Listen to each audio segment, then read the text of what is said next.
Bom dia a todos. Dá início a mais um Clube do Livro. Eu sou o Guilherme Henrique Pedrassoli, sou em Cardiologia Pediátrica da CardioPed Brasil. Essa apresentação faz parte do programa de residência médica em Cardiologia Pediátrica da CardioPed Brasil, Centro do Coração da Criança. O tema de hoje é ventrículo único.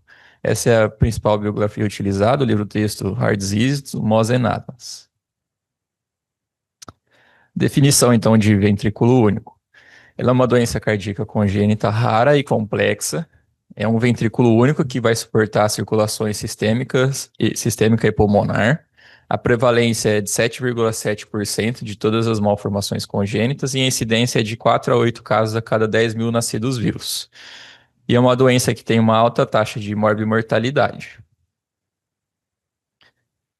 Existe um grau de confusão na nomenclatura da doença do ventrículo único, porque ela funciona como um espectro. Então, a gente pode conhecer essa doença como ventrículo único, coração univentricular, ventrículo comum ou ventrículo funcionalmente único. E para facilitar a compreensão, o mecanismo de surgimento da doença e até a proposta terapêutica e segmento, vai ser muito importante a abordagem segmentar sequencial para a gente entender qual é o tipo de defeito que vai levar a uma fisiologia univentricular. E para isso o professor Anderson ele classifica, né, a doença do ventrículo único como aquelas que têm a conexão atrioventricular do tipo univentricular, que é o que a gente vai conhecer aqui como dupla via de entrada. Relembrando um pouquinho da anatomia ventricular para ficar mais fácil de diferenciar um ventrículo do tipo direito de um ventrículo do tipo esquerdo, que vai ser importante para a aula. A gente tem que lembrar que o ventrículo direito ele vai ter as trabeculações da região mais apical, as trabeculações mais grosseiras, vai ter a presença da banda moderadora, né, ou banda septal e parietal, como a gente conhece. Tem a presença de um infundíbulo muscular e a válvula tricúspide e pulmonar não são contínuas, como a gente vai ver no ventrículo esquerdo, que a válvula mitral e aórtica tem uma continuidade fibrosa. O ventrículo esquerdo não vai ter essa parte infundibular muscular, o ventrículo esquerdo, né, normal, não tem a banda moderadora e as trabeculações são mais finas, além da parede muscular ser mais espessa. Voltando um pouquinho para a embriologia, todo mundo tem um ventrículo único durante a formação do sistema cardiovascular. Então a gente tem o tubo cardíaco primitivo. A partir desse tubo cardíaco primitivo, as células endotélio mesenquimais vão começar a formar os coxins endocárdicos, que vão fazer a constrição desse tubo cardíaco primitivo nessa região, formando o canal atrioventricular. A partir daí, a gente tem um átrio primitivo único e um ventrículo primitivo único, que vai se diferenciar posteriormente em dois ventrículos. Esse tubo cardíaco primitivo vai sofrer um loop, um giro que a gente comenta. Esse loop pode ser na posição habitual, que é o que a gente chama de D-loop, em que o giro vai acontecer anteriormente para a direita, mas ele também pode acontecer para a esquerda. É importante a gente lembrar disso para a gente definir a posição dos ventrículos, que apesar de a gente chamar os ventrículos de direito e esquerdo morfologicamente, né, o ventrículo morfologicamente direito, morfologicamente esquerdo, em alguns tipos de doenças, inclusive as univentriculares, a gente vai perceber que o ventrículo, por exemplo, quando acontece o L-loop, o ventrículo morfologicamente direito vai estar à esquerda do coração e o morfologicamente esquerdo vai estar à direita. Então, isso é muito importante para a gente conseguir fazer análise segmentar sequencial e definir a morfologia dos ventrículos e, assim, a proposta terapêutica e prognóstico do paciente. Essa imagem eu acho importante a gente destacar, que fica fácil de entender o mecanismo de formação das duplas vias de entrada, tanto direita quanto esquerda. A gente tem, então, um átrio primitivo único, com o canal atrioventricular com os coxins, e a gente percebe que a relação mais próxima ao átrio primitivo e ao canal é sempre do ventrículo morfologicamente esquerdo. E o ventrículo morfologicamente direito, ele está mais próximo da via de saída. Aí vai acontecer a diferenciação, né, o surgimento das trabeculações, mas quando acontece uma falha na migração dos componentes das vias de entrada, a gente vai perceber que o coração vai ter uma dupla via de entrada, ou para o lado direito ou para o lado esquerdo. Por o ventrículo morfologicamente esquerdo estar mais próximo ao átrio primitivo, a gente percebe que quando não tem uma migração, né, então os componentes das vias de entrada das válvulas atrioventriculares não migram, a gente percebe que o defeito cardíaco congênito que vai acontecer é a dupla via de entrada do ventrículo esquerdo, que inclusive é a mais comum. Quando esses componentes atrioventriculares eles migram em excesso, seguindo esse caminho aqui bidimensional, né, não é tridimensional, então fica um pouquinho mais difícil de entender, mas se eles migrarem em excesso, então a dupla via de entrada vai acontecer para o ventrículo direito. Então, esse é o mecanismo de formação das duplas vias de entrada. Então, lembrar que pode ser do lado direito e lado esquerdo, mas que o lado esquerdo é bem mais comum do que o lado direito. E aqui o espectro de migração assim dessas válvulas atrioventriculares. Então, primeiro no D-loop, que é o loop habitual, que normalmente o nosso tubo cardíaco primitivo faz, e depois no L-loop. Nesse esquema, os corações que estão no meio são os corações com as válvulas atrioventriculares nas posições habituais. Então, a gente percebe que num D-loop pode acontecer a câmara principal ter as duas, ser o ventrículo morfologicamente direito e estar conectado às duas válvulas atrioventriculares, direita e esquerda. A gente pode, e não ter nenhuma relação com o ventrículo hipoplástico, nesse caso que é o esquerdo. A gente pode perceber, pode acontecer das válvulas atrioventriculares, a esquerda pode ter relação com o ventrículo mais hipoplástico, que é o esquerdo, aqui cada uma com uma câmara. E aqui o oposto, então o ventrículo direito hipoplástico com as duas válvulas atrioventriculares relacionadas mais com a câmara principal, que é a esquerda, mas ainda com uma pequena relação com a câmara hipoplásica, que é a direita, e nesse último caso, as duas relacionadas só com a câmara principal do tipo esquerda. E aqui, caso aconteça o tipo L-loop, a gente vai perceber que as câmaras estão em posição trocadas. Então, no coração do meio, que é normalmente com as válvulas ventriculares em posição habitual, a gente percebe que a câmara principal esquerda está posicionada à direita, e a câmara à direita, a câmara que está à esquerda é o ventrículo morfologicamente direito. E a mesma coisa, a gente vai ver que as duas válvulas atrioventriculares podem estar relacionadas só com a câmara principal, sem relação com, nesse caso, o ventrículo direito hipoplástico, e nessa outra ponta a mesma coisa, o ventrículo esquerdo hipoplástico e as duas válvulas ventriculares posicionadas e tendo relação só com a câmara principal, nesse caso, direita, que está à esquerda.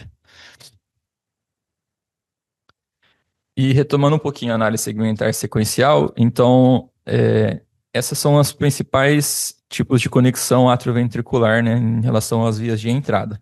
Então, a gente pode ter uma dupla via de entrada clássica, a gente percebe tanto a válvula V direita quanto a válvula V esquerda relacionadas com uma câmara única, né, então do tipo univentricular. Funcionalmente, vai funcionar como um ventrículo único, mas a gente percebe aqui que não existe uma conexão, uma das válvulas AV é inexistente. Nesse caso, no esquema, a válvula tricúspide, mas poderia também ser a válvula mitral. Então, tem só uma via de entrada. Então, uma via de entrada única que a gente fala, decorrente ou da atresia mitral ou da atresia tricúspide, e essa fisiologia vai funcionar como um ventrículo único. Ou a gente pode ter uma via de entrada comum, principalmente naqueles casos do defeito do septo atrioventricular, que a gente tem uma válvula V única em contato com uma câmara principal, que é uma conexão atrioventricular única nos casos de DSAV desbalanceado. A partir disso, a gente pode ter o que a gente chama de overriding ou cavalgamento das válvulas. Pode acontecer tanto nas válvulas atrioventriculares quanto nas válvulas que vão conectar os ventrículos às artérias que eu mostro mais para frente. O overriding a gente fala quando a válvula tem relação com mais de uma câmara e está sobreposto ao septo interventricular. Então, nessa primeira imagem, é um coração com a válvula com as posições habituais. A gente percebe que a válvula V direita ou a tricúspide, ela tem relação do átrio direito com o ventrículo direito. Quanto é do lado esquerdo, a mitral ou a V esquerda tem relação do átrio esquerdo com o ventrículo esquerdo. Nesse próximo desenho, a gente já percebe o overriding. O que é o overriding? É quando a abertura valvar se relaciona com as duas câmaras. E a gente vai classificar ela a câmara que ela tem a relação maior, né, a predominância, a gente vai classificar se ela, por exemplo, uma dupla via de entrada do ventrículo direito ou se só tem o cavalgamento. Então, por exemplo, aqui nesse esquema de baixo, a gente percebe que do átrio direito para o ventrículo direito tem a abertura da válvula V direita, só que ela está relacionada, a maior parte da abertura e do fluxo sanguíneo que vai passar por aqui vai para o ventrículo direito. Então, a gente chama aqui, a gente chama nesse caso, é uma conexão do átrio direito para o ventrículo direito, mas que existe um overriding da válvula V direita com o septo interventricular e assim parte do fluxo vai passar para o ventrículo esquerdo. No próximo desenho, aqui o terceiro, a mesma coisa, só que aí a gente já percebe que a maior parte do fluxo sanguíneo que vai sair do átrio direito vai estar direcionado ao ventrículo esquerdo. Porém, a válvula atrioventricular tem uma certa relação ainda com esse ventrículo direito que é hipoplástico, só que em menos de 50%. Nesse caso, a gente vai chamar de dupla via de entrada de ventrículo esquerdo, só que com a válvula V com overriding, a válvula V direita, né, com overriding em relação ao septo interventricular, com parte do fluxo sendo direcionado para o ventrículo direito, que nesse caso é hipoplástico. Ou a gente tem a dupla via de entrada sem o overriding, então as válvulas AV não tem relação nenhuma com a câmara direita. Então, todo o fluxo sanguíneo vem direcionado, nesse caso aqui, para um ventrículo do tipo esquerdo. E a mesma coisa pode acontecer com a conexão ventrículo arterial. Então, é o mesmo princípio, nesse esquema de baixo. Então, a gente tem um desenho da válvula aórtica e o ventrículo esquerdo, LV aqui, e o ventrículo direito, o RV. A maior parte da válvula aórtica nesse primeiro esquema está relacionada com o ventrículo esquerdo, mais de 50%. Então a gente fala que a conexão é habitual e a aórtica tem um override em relação ao septo interventricular e parte do fluxo que ela vai receber vem do ventrículo direito. Já nesse caso não, como a relação da válvula aórtica com o ventrículo direito, né, e o septo interventricular passa de 50%, aqui a gente vai chamar de dupla via de saída do ventrículo direito, porque a maior parte do fluxo sanguíneo que a aorta vai receber vem direcionada do ventrículo direito. E aqui os espectros.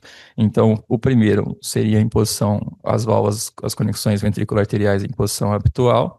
Aqui a gente percebe já que parte do fluxo sanguíneo, existe um overriding da válvula aórtica em cima né, sobre o septo interventricular. Então, parte do fluxo sanguíneo vai vindo do ventrículo direito.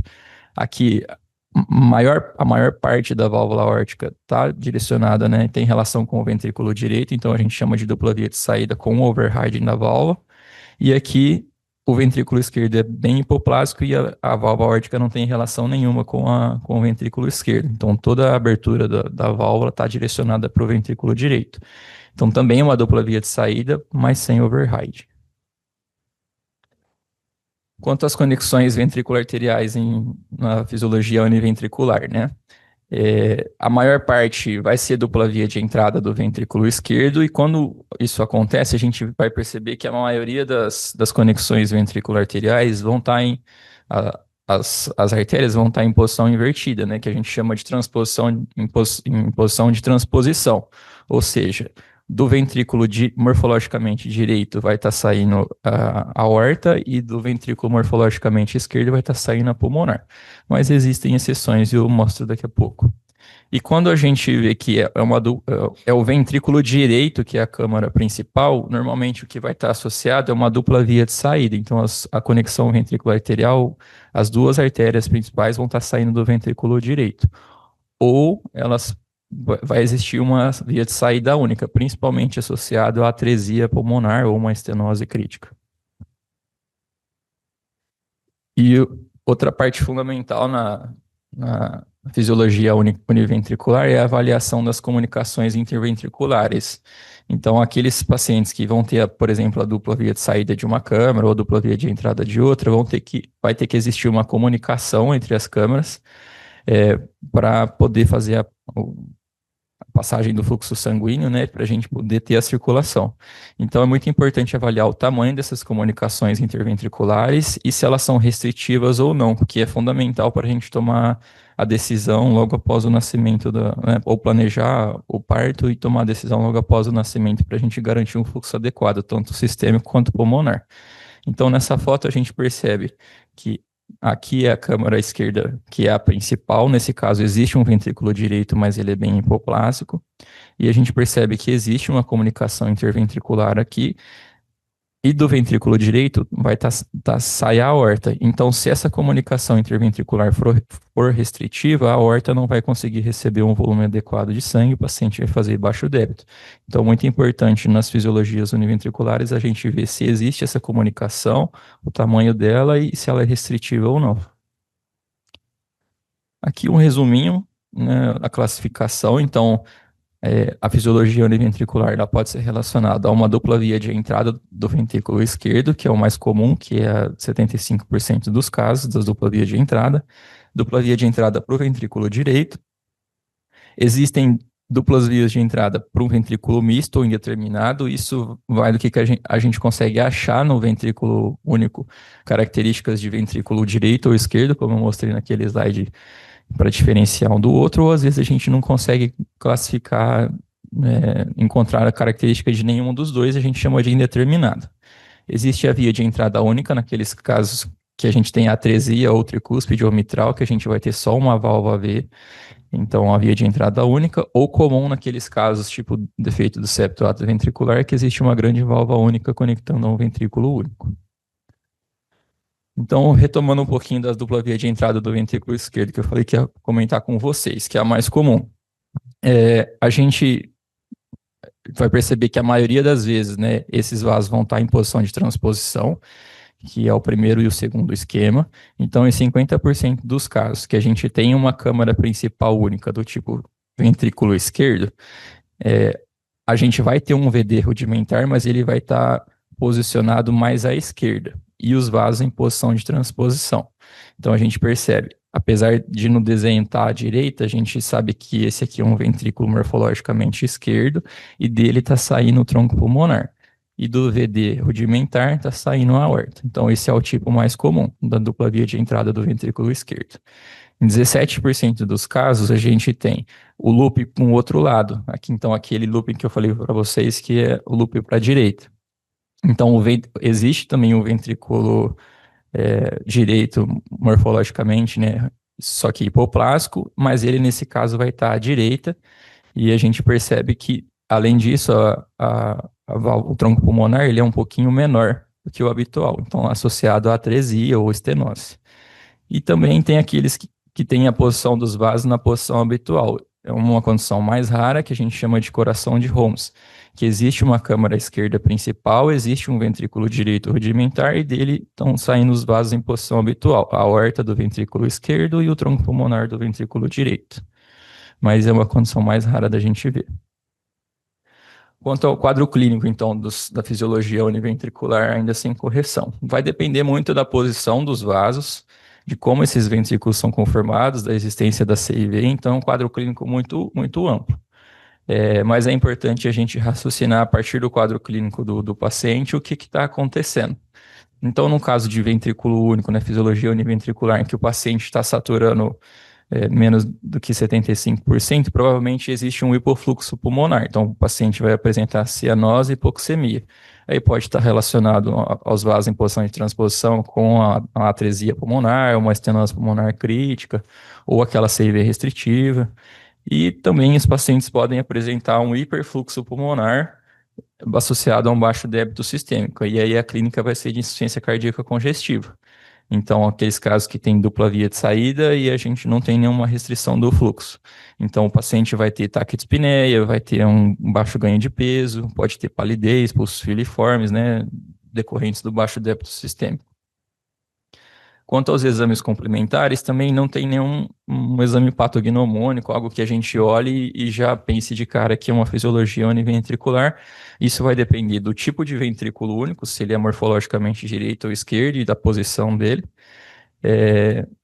Mas o mais importante de todos é a suspeita e a gente fazer os exames logo. E sem dúvida nenhuma, o exame mais disponível, que é o que a gente vai indicar no início, é o ecocardiograma, que para a gente poder definir, né, a relação das câmaras cardíacas e dos vasos.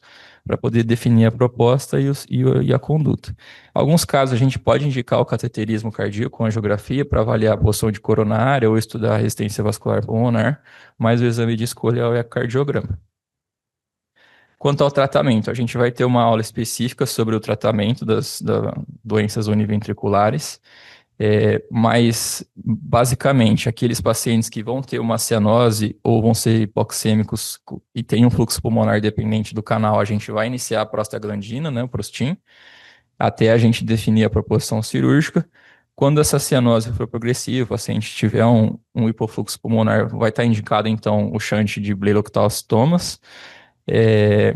Aqueles pacientes que tenham um hiperfluxo pulmonar, a gente vai abandar nos casos da dupla via de saída sem restrição, e a partir disso o paciente vai seguir o fluxo das cirurgias paliativas para correção univentricular, que é a cirurgia de Glenn, que é a conexão da cava superior à artéria pulmonar, que vai ser feita entre os 4 a 6 meses de vida, e depois o Fontan, que é a anastomose cava pulmonar total, com a ligação da veia cava inferior à artéria pulmonar, que normalmente é feita entre 2 a 4 anos de vida, mas sempre individualizando cada caso. Essas foram minhas referências. Muito obrigado.